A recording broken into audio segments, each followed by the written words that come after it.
Tentang banyak yang bertanya, bisa apa enggak setelah Jokowi itu pemimpin Republik Indonesia itu ditanyakan ke tarot gitu ya. Nah, kebetulan pada waktu itu saya tidak tanya siapa RI 1 atau siapa pemimpin Indonesia. Saya hanya bertanya, ternyata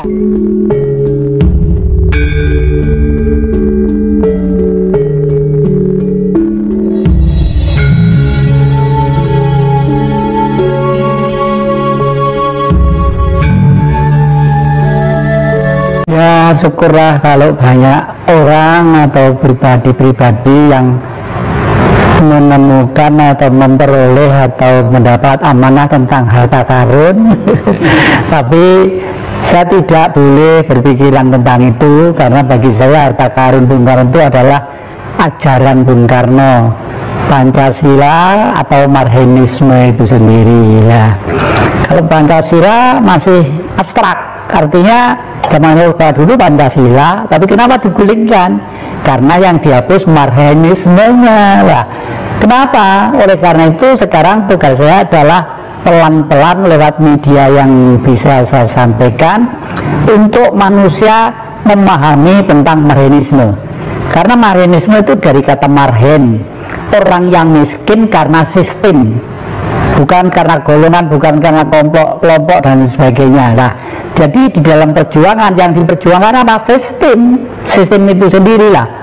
Oleh karena itu seperti akhir-akhir ini di Lampung atau di mana itu ditemukan beberapa karung duit gambarnya Bung Karno sama Bung Hatta, duit merah. Katanya dulu dititipkan Bung Karno di sana. Lah, waktu Bung Karno belum ada buku gambar Bung Karno, Bung Hatta itu tidak ada.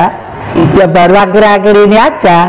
Saya khawatir kalau gitu hal-hal seperti itu merupakan suatu pembelokan permasalahan dan menghipnotis masyarakat secara umum supaya tergiur oleh kamuflase yang tidak rasional tadi itu. Yang kedua, kalau duit itu disebar-sebarnya sendiri, Bung Karno memang insinyur, ahli politik, tapi pikirannya sangat eksak. Justru sangat eksaknya itulah Bung Karno berpikir, kalau duit nanti disebar di mana-mana jumlahnya nggak karu-karuan, kan inflasi, akhirnya harga beras itu bisa juga sekian juta, sekian lalu gitu. Itu tidak boleh. Bagaimanapun peredaran duit itu dilindungi, diatur dan dikendalikan gitu ya. Itu nih. Kalau peninggalan yang lainnya, saya juga sering diantar ke sini satu lepekan kecil-kecil begini ya, katanya nih Mas jumlahnya banyak gitu. Ini mau disuruh beli apa dikasihkan? Kalau suruh beli saya tidak ada uang gitu. Ini Pak untuk contoh aja, nanti kalau tertarik bisa datang ke sana gitu. Oh iya, kalau punya duit saya tak ke sana. Sampai sekarang saya simpen aja di almari sebagai, ya bukan emas, ya bukan emas ya. Ya mungkin buatan lah gitulah ya. Okay. Terus ini Ki, bisa nggak pemimpin Indonesia setelah Jokowi ini ditarat ya? Kelihatannya saya sudah ya. Tentang banyak yang bertanya, bisa apa enggak setelah Jokowi itu pemimpin Republik Indonesia itu ditanyakan ke tarot gitu ya. Nah, kebetulan pada waktu itu saya tidak tanya siapa RI 1 atau siapa pemimpin Indonesia. Saya hanya bertanya, ternyata jawabannya itu maaf ya, menakutkan. Kenapa menakutkan? Karena satu, ada gambar tarot yang judulnya itu seorang jaksa yang ditutup wanita ya, ditutup matanya lalu membawa pedang dua, dipegang begini, pengadilan. Yang kedua, lalu si Dungu, ada gambarnya si Dungu itu seorang laki-laki yang seperti orang agak idiot tapi main-main duit begini, main-main duit. Lalu kartu yang ketiga adalah Raja Putri, artinya Indonesia tetap akan manis dan indah, tapi repotnya nanti itu kartu yang terakhir itu apa? Gambarnya orang saling bertengkar gebu-gebuan. Itu ya, setelah melihat itu itu kok saya itu lalu jadi masuk ke sekarang ini sudah mulai banyak orang yang kehilangan keseimbangan pikiran. Itu salah satu wujud di lapangan bahwa ternyata memang bertengkar dikarenakan butuh makan itu ternyata memang tetap ada lah. Oleh karena itu setelah itu khayalan saya baru, oh mungkin memang ini yang saya maksud, kita akan masuk dalam situasi sakit terhimpit sampai ke langit.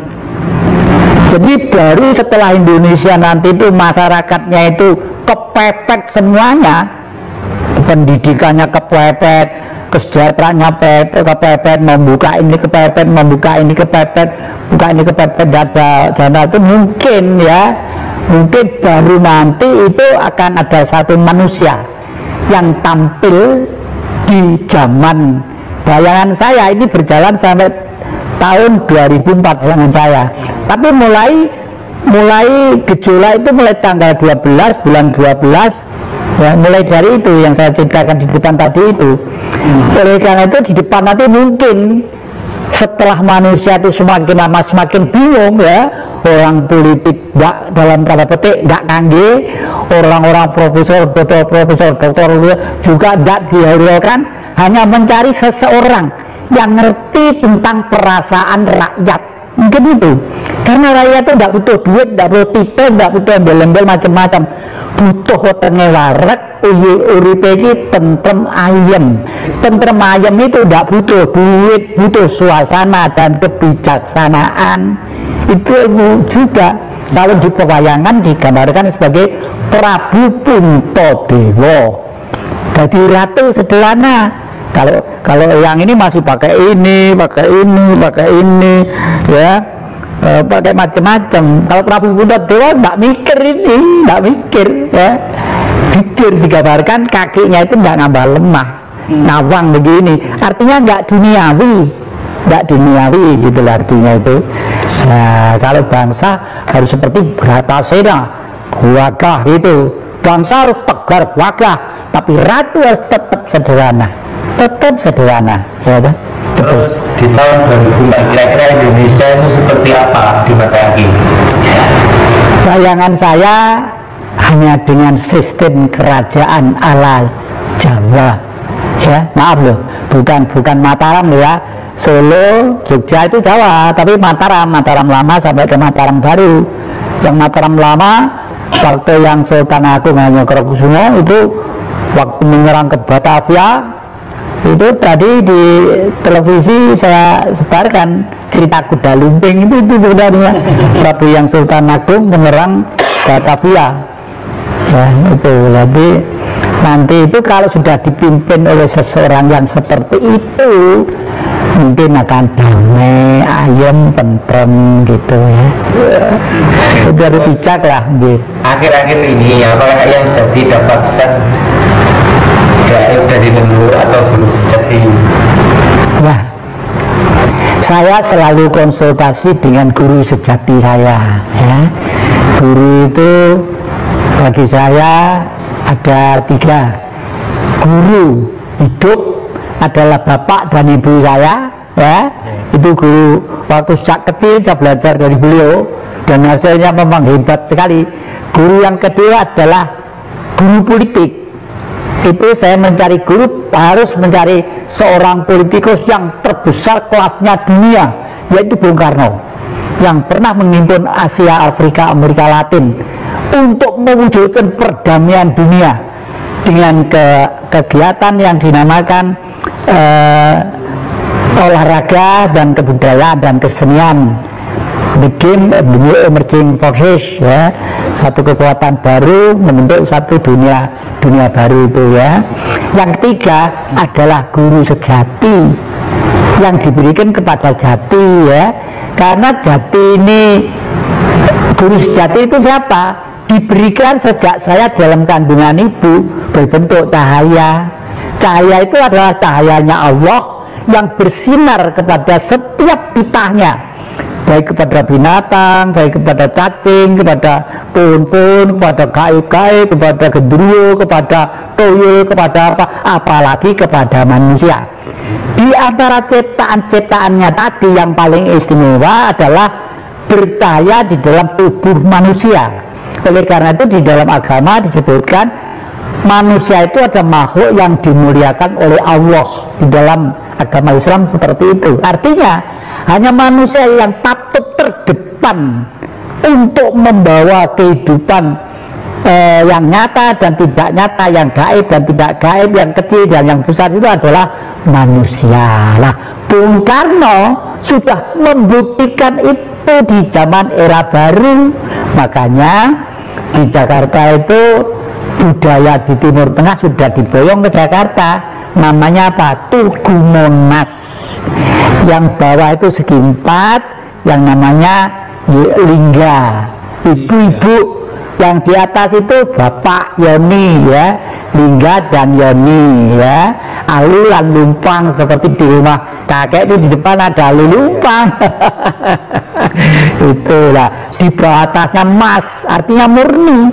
Jadi kalau pengen mencari kehidupan yang bersinar, yang sering kita sebut dengan istilah Tuhan, ya harus bersinar yang murni, yang indah. Emas itu ternyata bisa untuk mengantisipasi semua permasalahan yang kira-kira menyulitkan kehidupan manusia. Misalnya rumah dikasih susuk emas ya, mobil dikasih susuk emas, orang pengen cantik, pengen ganteng pakai susuk emas. Coba terus itu terdipelintir selama budaya lain.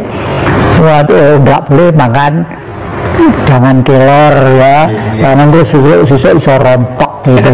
Padahal kelor itu misinya bagus, istimewa untuk pengembangan gen-gen dan netralisir kembali organ-organ tubuh ini ya. Terus ini masih satu, bagaimana yang jadi memahami konsep hari akhir? Hari akhir ini konsep saya hanya satu, mudah-mudahan nanti itu kalau saya sudah terasa untuk sukma itu pindah ke alam lain, saya sudah pesen ke anak cucu saya, tolong kakek nanti dibakar aja gitu ya. Mungkin bisa buka-buka laci bapak, buku-buku di belakang itu kakek itu, siapa tahu ada sentitan duit di sana untuk ongkos bakar ya. Kenapa kalau dibakar? Pada hakikatnya manusia itu jasmaninya itu dipinjami oleh alam ya. Daging dipinjami tanah, tulang dipinjami air.